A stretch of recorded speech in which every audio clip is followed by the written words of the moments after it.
Vamos falar sobre variáveis, mas para entender mesmo o conceito de variáveis, é bom entender como a memória RAM funciona, porque as variáveis vivem nesse espaço, tá? Bom, para simplificar como a memória funciona, a gente pode imaginar que ela é uma tabela. Essa tabela possui duas colunas, uma chamada address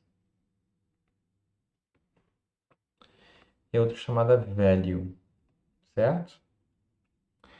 O address, eu vou representar esse número na base hexadecimal, então eu vou colocar um 0x aqui só para representar que esse número ele não é um número decimal. Ok? E aqui temos o valor 10, tá?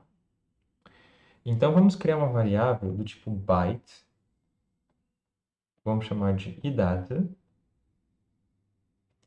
e vamos inicializar essa variável com o valor 10. Vou botar aqui, pronto. Deixa eu apagar aqui para ficar melhor.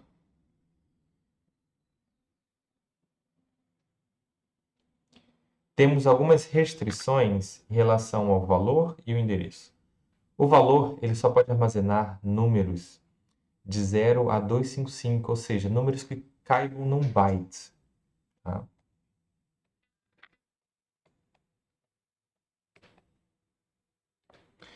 E o endereço ele está limitado à memória RAM do computador. Esses endereços normalmente são representados por 8 bytes. Agora, meio que isso não importa para gente, o endereço. O que é mais importante agora é o valor. Agora, imagine a seguinte situação. Nós estamos a escrever um programa e a gente cria uma variável.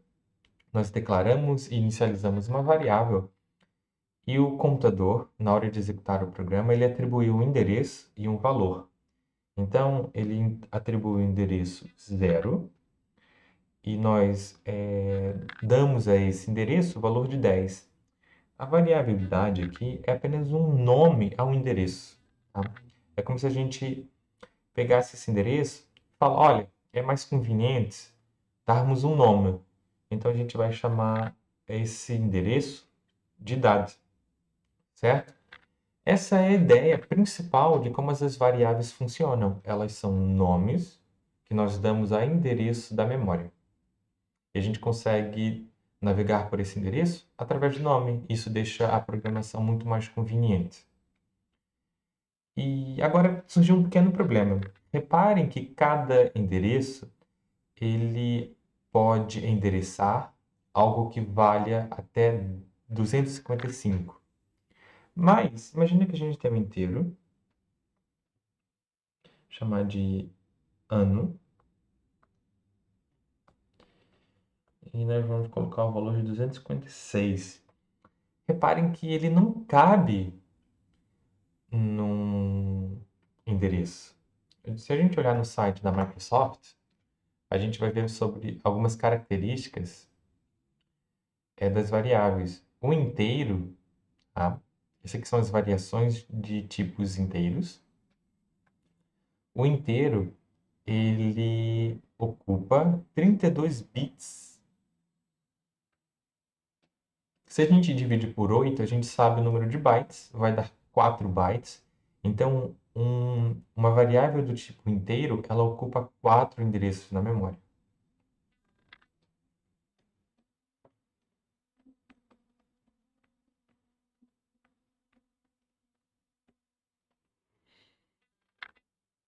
Uhum.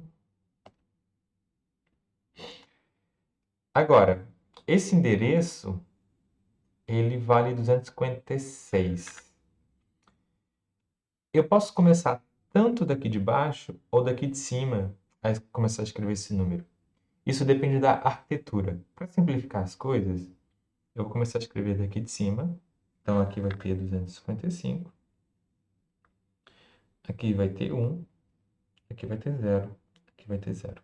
Ela poderia ocupar apenas 2 endereços, mas como está um inteiro, vai ocupar 4 endereços e o resto vai ser 0. Ok? Tomem cuidado que não é exatamente uma soma. Nesse caso vai ser uma soma porque eu fui até o limite desse número, depois eu passei para outra casa. Mas se eu fosse, por exemplo, colocar 100 aqui e 100 aqui, não é exatamente 200. Reparem que o número 200 cabe apenas o endereço. Então, não é assim que a gente armazena os números, tá? Isso tem a ver com os números são representados na memória. Fiquem apenas cientes que não é uma soma. A gente pode falar sobre isso em outro vídeo, mas o importante agora é saber que o número de endereços que uma variável ocupa na memória depende do tipo da variável, ok? Bom, agora a gente vai criar um pequeno programinha aqui, é o nosso console.writeLine. Eu vou passar aqui o ano.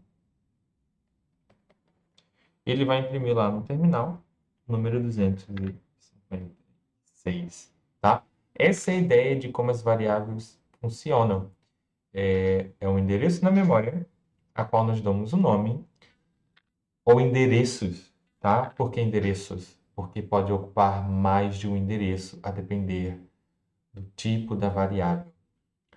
As únicas variáveis que ocupam apenas um endereço são variáveis que caibam num byte. Se caber num byte, então ela ocupa apenas um endereço.